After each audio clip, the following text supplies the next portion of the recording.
It's the JPU Records Podcast with kick-ass music from Japan. Keep it going, going, keep it going. Hello there, you're listening to the JPU Records radio show. Get ready for 60 minutes of the best rock and metal from Japan. Here we go.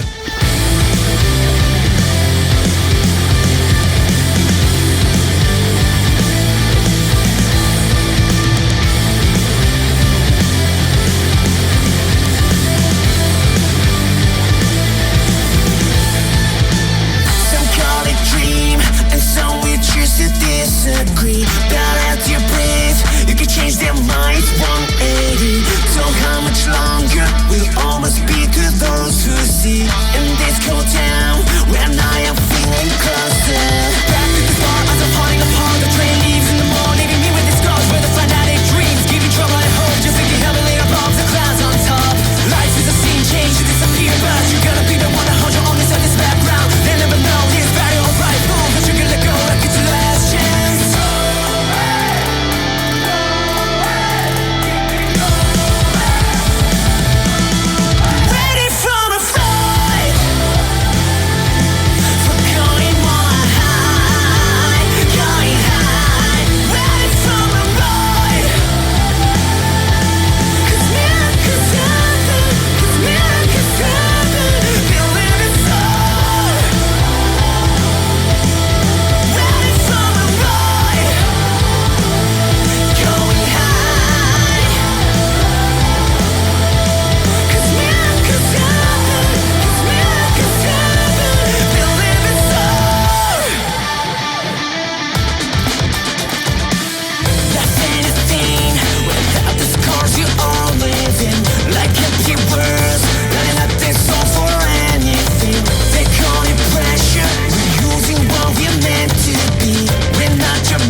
That was the fantastic NOISEMAKER with Sad Adventures.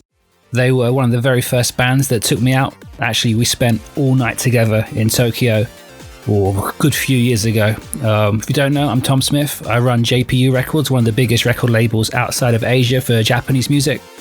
And my first trip to Japan trying to find bands to bring to the label was pretty good. NOISEMAKER, one of the bands, went to their show. It was them, this band called Sim, who are fantastic. They do like reggae punk metal mix. Check them out. I'll probably play some another day, not on this session. And it was them. I think Survive Said the Prophet as too, who are getting really big now. They come to London earlier this year and they played a show in Manchester too. Got a few songs in the anime these days. And they dropped a little secret at the end of the show that they might be back soon. So definitely keep them on your radar. Oh man, just remembering that trip brings back so many good memories. It was such an exciting time for me, experiencing all these new bands, new festivals, these fantastic live houses and bars where they just focus on music, and the passion from the people and the bands. Oh man, I don't think I saw a single terrible or bad band the whole time I was there. Every single one was on point, regardless if the venue was full or empty. It's so inspiring. I just thought, man, so many good bands in Japan, and why do we not hear about them? Another one from that time that I didn't actually get to see, but I'd heard about. I checked them out on Facebook. At that time, they had somewhere between 200 to 300 likes. So mega early days. I don't think they had any actual music released yet, just one promotional trailer, like here we come kind of thing. Anyway, the trailer was pretty fun. So I sent them a message. I was like on the Facebook, sent them a message like, I'm in town. If you're around, or if any of your team speaks English, would you mind just meeting up and tell me what you guys are planning for the future? Maybe there's something we can do internationally together. And to my surprise, they replied straight away. A little email from a guy called Koba-san. And he was like, yo, yeah, there's a festival happening while you're here. Why don't we hit the festival together, Metal Festival? And Crossfaith were playing, by the way, who were fantastic too. And he was like, let's go to that and we'll have a chat. So we did, and he introduced me to all the bands. They all seemed to know him, and it was a good time. And we had a little chat. Wasn't too sure what we could do at the time because the band he was looking after were really young and they really wanted to come and play overseas, and I wasn't too sure how it works with the age limit and playing venues. Do you have to leave at a certain time? I'm not too sure how it works, like, because they're kids. Anyway, that band is now back in the UK this February. They've got an album out right now called Metal Galaxy. And of course, it's a JPU Records Podcast with kick-ass music from Japan. that was BABYMETAL. They will be playing in London on 23rd of February 2020 at the Apollo in Hammersmith. Man, what a band. They played Glastonbury, one of the few metal bands to play on the lineup. And I'm not sure how true it is. It sounds true to me because it was pretty intense. But I heard when they played Wembley Arena, they smashed the record for the most merchandise sales ever at that legendary venue. And I'm pretty sure that's legit. I got there like midday. Me and some friends, we were going to go drinking beforehand, have some food together, and then hit the show. So I rocked up about 12 midday thinking, yeah, let's get some lunch. But my friends didn't turn up. Well, they were there, but they were stuck in the merch queue until about 4 p.m. When they got out, we had a quick bite to eat and then back in the show to secure our spaces down the front. It was insane, man. But congrats to BABYMETAL. They're really pushing the boundaries on what's possible, and who knows what's going to happen next. And I'm glad that they're continuing and still churning out fantastic tracks. Shanty Shanty Shanty, of course, being one of those. Another band who are consistently releasing anthem after anthem and have been doing it a little bit longer than BABYMETAL is one who I'm sure anyone who is familiar with anime and especially anime music will be familiar with. They started out in 1996, just some friends from university playing some music together, releasing some tracks through some indie labels and playing the usual circuit around Tokyo, small live houses and such. Anyway, their popularity grew so that by the time their first album was released, it managed to sell 250,000 CDs. Now, they're coming back to England. They've been here a few times before.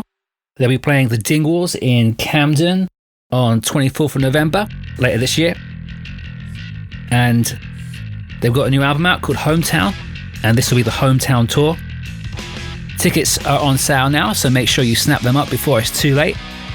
Coming up next is one of their biggest tracks called Haruka Kanata, also known as Far and Beyond, taken from the anime Naruto.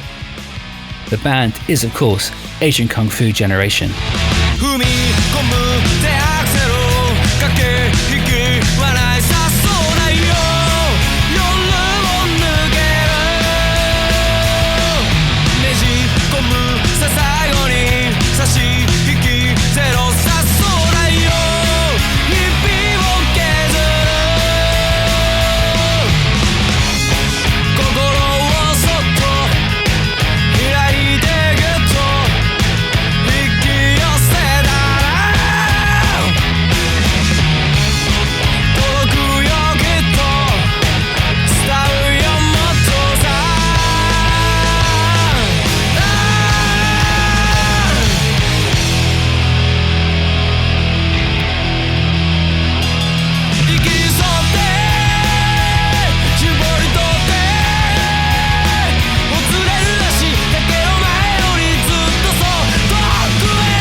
That was Asian Kung Fu Generation with Far and Beyond. If you like that, definitely recommend you pick up their album Best Hit AKG. It was released from JPU Records, and it's available as well as digital and streaming services. It's also available on CD, and it's got one hefty booklet inside it, including the lyric translations and liner notes on every single track written by the band as well, which is pretty cool.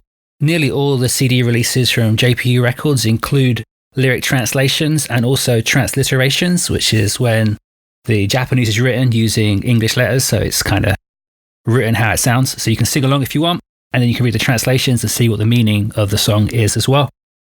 One of our bands that does not have that is a band called LOVEBITES. They're a 5-piece heavy metal band, and they sing entirely in English despite being all Japanese.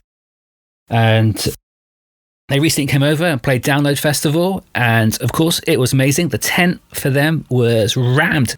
You couldn't get in. I left round the back to try and get some photos of the whole crowd, and I couldn't get back into the tent because there's too many people watching them. They've also played Bloodstock on the main stage last year.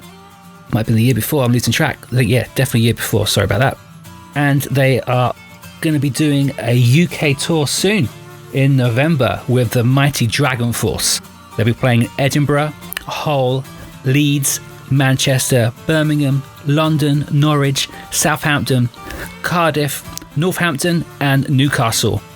Definitely check them out when they come over. Their latest album is called Clockwork Immortality, and this is the opening track, Addicted.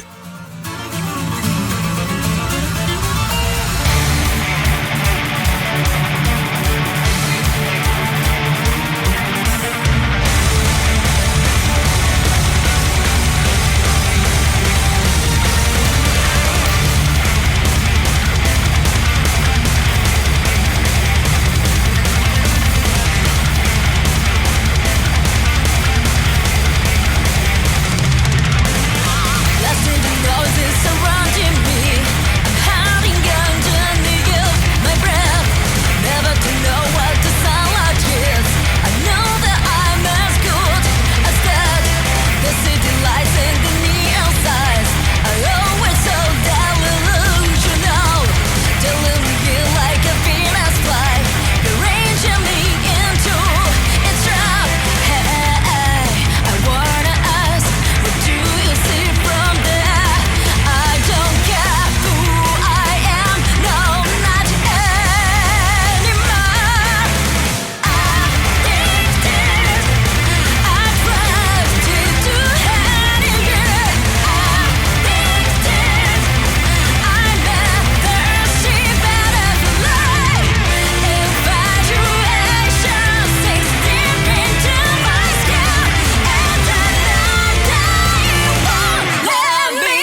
Hui, I need a cup of tea and a sit down after all that. That was LOVEBITES with the opening track to their latest album, Clockwork Immortality, called Addicted. If you follow them on social media, you may have noticed that they've just finished recording their next album, which will be their third, which is pretty amazing when you come to think about they're such a new band. They won the Metal Hammer Golden Gods Best New Band in 2018. At that time, they only had one album out, and they came over to London for the awards ceremony. Just happened that the awards ceremony was the same weekend as their EP release, and now the second album's out and third album on the way. Them girls are a beast. Definitely check them out. They're great fun and so much fun to watch live. You can really see the members just enjoy doing what they do. If you're new to the band and you want to come check them out, or you're just seeing Dragon Force and you're just checking out LOVEBITES because they're there, well, why not? Check out Miyako. She's the guitarist, usually on the left of the stage. She also plays keyboard for the band and writes the majority of the tracks. You'll see her switch between guitar, keyboard, back to guitar again, sometimes within the same song. Amazing musician, so much fun to watch. Speaking of fun to watch, did you check out BAND-MAID on their last UK tour? UK tour? European tour. Sorry, they only played one day in UK. Maybe a UK tour in the future. Who knows, that would be lovely. But they've just finished their sold out US tour, and on the final day, they announced a new album, Conqueror, coming December. It's available to pre-order right now on CD with translated and transliterated lyrics from the JPU website, and you'll also be able to download it and stream it if that's what you prefer doing. It's cool. We love you either way. Anyway, this is a track from the last album, World Domination. This is Domination.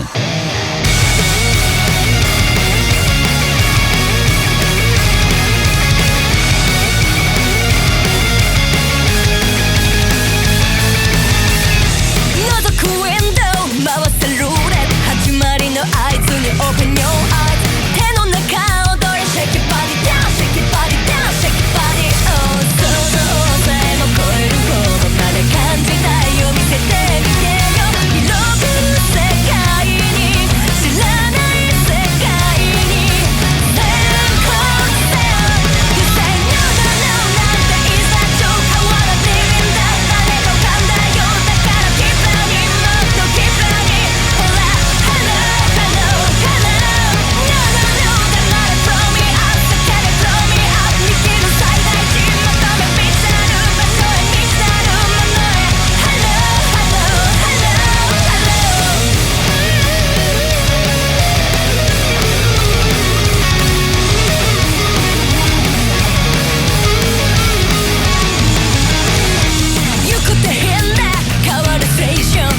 It's a JPU Records Podcast with music from Japan. BAND-MAID, Domination. Make sure you check out upcoming album Conqueror coming out in December. Make sure you get your pre-orders in nice and early. Last album, Just Bring It. No, last album was World Domination, sorry. We had to reprint that album 3 times before release date because this kept selling out. You can get it in HMV, Amazon, direct from us, local stores. We got you sorted. While on tour in America, they picked up a new fan. I don't know if you saw it on their Twitter or Instagram.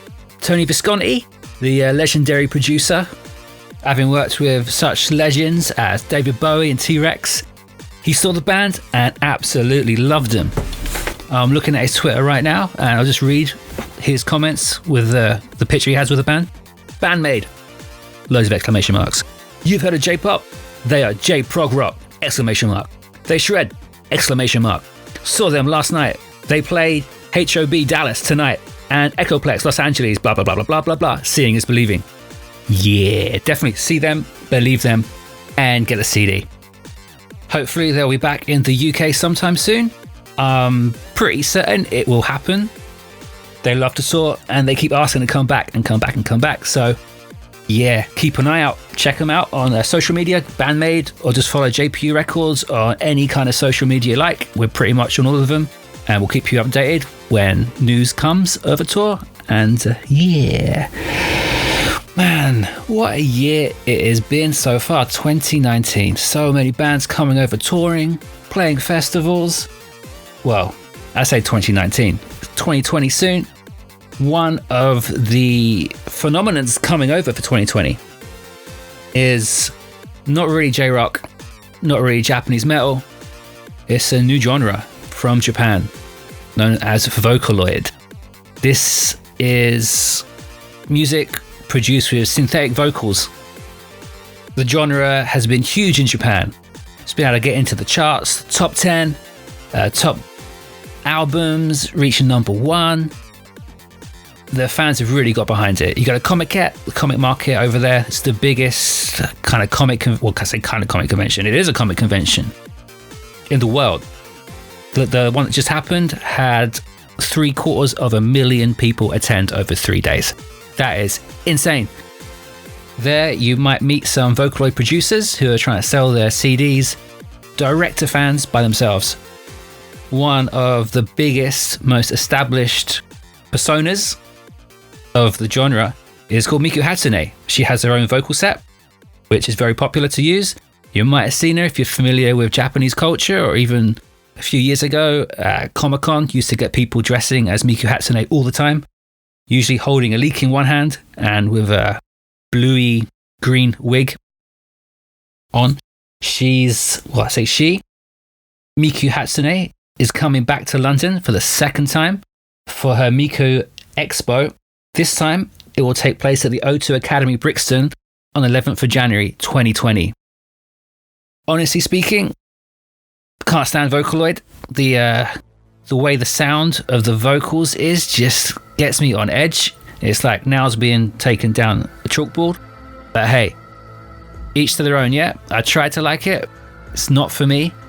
Then again, coming up next is a track featuring Miku Hatsune by Utsu-P called Miku Sabbath, and this kind of changed my mind for a little bit. Anyway, see what you think.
blah blah blah blah blah blah blah blah blah blah blah blah blah blah blah blah. That was Utsu-P with Miku Sabbath. That was Vocaloid. As I said earlier, not a fan of Vocaloid, but that track, pretty nice. Hit me up on social media. I don't have a private one, so it has to be through the JPU Records social media. Let me know what kind of Vocaloid tracks you dig, because as I said, not a fan, but if you can sway me some way or not, I'm open to suggestions. Always happy to hear good music. So before I made the record label, I used to run a club night and like a tour agency kind of thing for bands called Japan Underground. And through the years with this, I've worked with bands, bringing them over here, bringing them on tour, getting them festival dates, sorting them all out, that kind of thing. For BAND-MAID, a band called Fact, who are no longer around and now split up into two separate bands, Joy Opposite and Shadows. Another band called Otto, Passe-Pierre, Moo Moon, and one of Kurt Cobain's favourite bands apparently, Shoni Knife. We did one of their secret London warm-up shows years ago, and supporting them at that show was a new girl punk band from Japan called Otoboke Beaver, named after a love hotel apparently in their local Kansai area. Recently they've been getting some love, well, they've been getting tons of love from the media all around the world, playing South by Southwest in America several times, picking up plenty of attention while over there, as well as regulars on the UK circuit. They usually come on tour, they call it the Golden Week tour. In Japan, there's like 1 week a year, which is kind of like their Christmas, in as much as everyone gets that week off work and nothing gets done. So that week, they pack up, come over to England, play, go back to their usual, I guess, office jobs, and then continue like nothing happened. Anyway, recently, they've been getting a lot of love from Tom Morello from Rage Against the Machine. On Twitter, he was saying that Dave Grohl recommended the band to him, so he checked them out and he fell in love. Of course, I love him too. It's Otoboke Beaver.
S'il plate. Bonjour. Comment ça va? That was Otoboke Beaver. Their latest album, Itakoma Hits, is out now from Damnably, available on CD and digital and streaming formats. I got big love for Damnably. When I wanted to make a record label, George, who runs the label for them, he helped me out so much. Any question I had about distribution, working out contracts, all this kind of stuff, he had a lot of time for me, and I got a lot of time for him. Big love to you, George, from Damnably. And that reminds me, making a record label. When you begin, you have this idea of what you want to do, the kind of bands you want on the label. And for me, there was one band. And my dream was one day, perhaps 10, 15 years from now, get that band on a record label. If that happened, I could die happy. For me, this band represented everything I loved about Japan. This was the band that made me really go deep, search for more bands. I fell in love with them. Every single album they released was a little bit different from the last, but still 100% them, 100% awesome, 100% metal. They were, for me, even now, just inspiring, always inspiring. And it happened just by chance, I guess, that when I was in Japan, as I said at the beginning of this show, looking for bands, I was already in contact with their label in Japan. Before all this happened, I've been working with Japanese bands for like 10 years. I also worked for a magazine called Neo Magazine, interviewing bands, and from this I got a long relationship with their record label in Japan. And just as I was over there, they were like, "Tom, have you heard of this band?" And I was like, "Yeah, I know them pretty well." And they're like, "Well, they really want an overseas record label, but they seem to be struggling getting kind of anyone they trust to look after them." And I was like, "Oh, okay." So they're like, "Tom, would you mind if you like them, if you give them a go, see what you think, and if you dig it, would you want to release it?" And I was like, yep, yes. That band was the mighty GazettE. And this song, about to start right now, changed my life. This is Filth and the Beauty by the GazettE. Here we go.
Yes, Filth and the Beauty by the GazettE. If you were lucky enough, you might have saw them on their second London show ever at the Electric Ballroom in Camden in summer just past. It was sold out and it was intense. I was there at the first show at the O2 Islington Academy many years ago. Back then, their second album, Stacked Rubbish, had either just come out or was coming out. And my gosh, I remember I couldn't hear for like the next 2 days afterwards, just from my ears ringing, and not from the band, from the fans just screaming non-stop. It was intense, but man, what a show. And the Electric Ballroom show was just fantastic. I really hope they come back soon. Latest album, 9th, is out now and available on CD from JPU Records, as well as most of their back catalogue. I think just the stuff that was released before Neil isn't out from us, but everything else got you sorted. And man, it's such an honour to work with that band and to be the first band signed to JPU Records too. Man, I was over the moon and I still am now. Anyway, I hope you like them. That was GazettE. Coming up next is a new band. They're independent. They don't really have a label in Japan, as far as I'm aware. It's all self-release stuff. I hope so, because my contract is with the members themselves and not with any label. So if there is a label, I might be in a bit of trouble, but it should be fine. They mix traditional Japanese ethos, they say, with, as well as instruments. They use shamisen. They've got 2 shamisen players with punk rock noise. Well, I wouldn't say noise. It's pop punk rock. Anyway, give them a go. They're big fans of Newfound Glory and all that kind of American punk sound mixed with Japanese spirit. I think they're truly unique. I think they're really good fun. They came over here recently to play Hyper Japan Festival, and they played a show at the Underworld in Camden. They've also done a few shows in America. And again, they do it all by themselves. No backing. They just get out there, they play, and they are a load of fun. They are ROA. ROA is ROA, stands for Relic of Ancestor.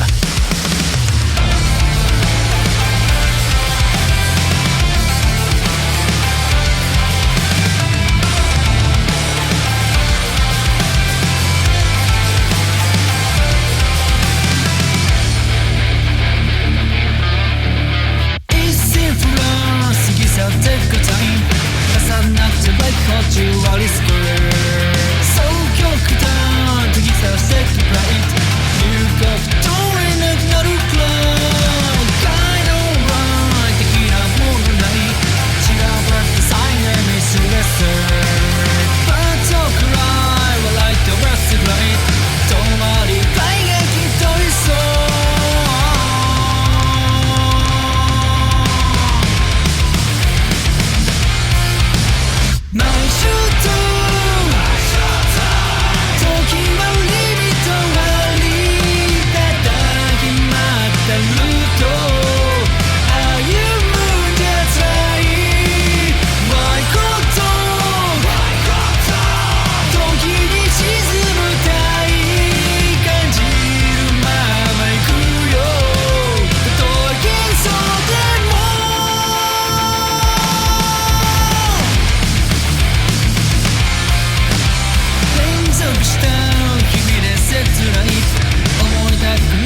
That was Roa with Ushism, taken from their JPU Records exclusive album, Rodiac.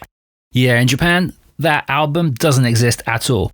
They released 12 separate singles, one for every member of the Zodiac. And you had to buy all 12 individually, only available at their shows. So for the international release, releasing 12 singles in this market overseas, it's a bit tough. So we released it as one album. And it's available on CD, you can download it, you can stream it, whatever you like, got you done. And let us know what you think.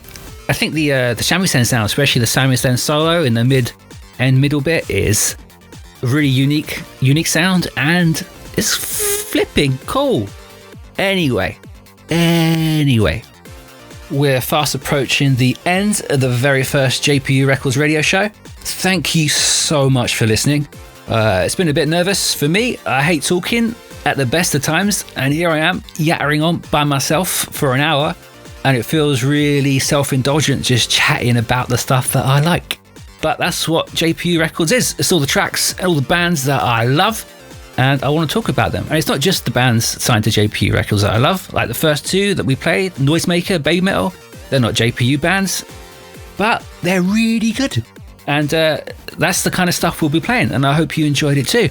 If there's some bands that you think I should be checking out, drop me a message on social media, just JPU Records on Instagram, Twitter, your Facebook, even got a YouTube. Let me know what you think, what you like, and I will have a little listen, maybe even play a few tracks in the next show.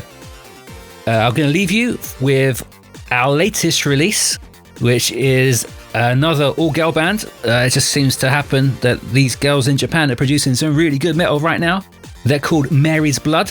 Their album is called Confessions, and they've just headlined their first festival date in the UK. They played Metal Matsuri on earlier this month, or in October. It was a great show, of course. And Confessions is out now. Again, available on CD with special booklet with translations in, if that's what you like. And you can also get it digitally from all the usual places. Anyway, this is the opening track to the album Confessions. This is called Labyrinth in the Abyss.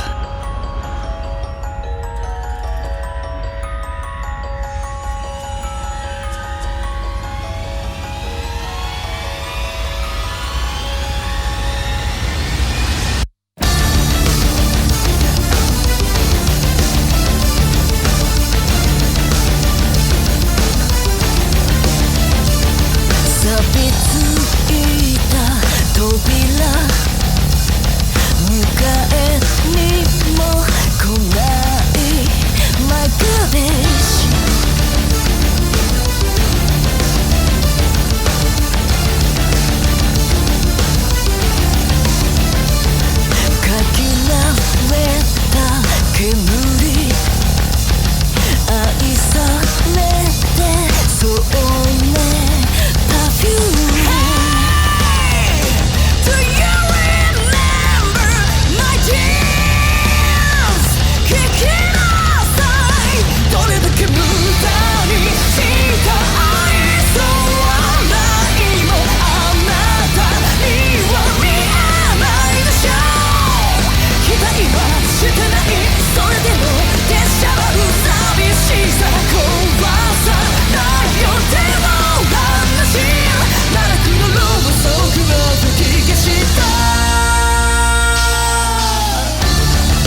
Thank you. That was Mary's Blood, Labyrinth in the Abyss, and this was the JPU Records radio show. Hope you enjoyed what you heard. Plenty more where that came from next week. Thank you, stay in touch, and remember, always play it loud. See you next time. It's the JPU Records Podcast with Kick-Ass Music.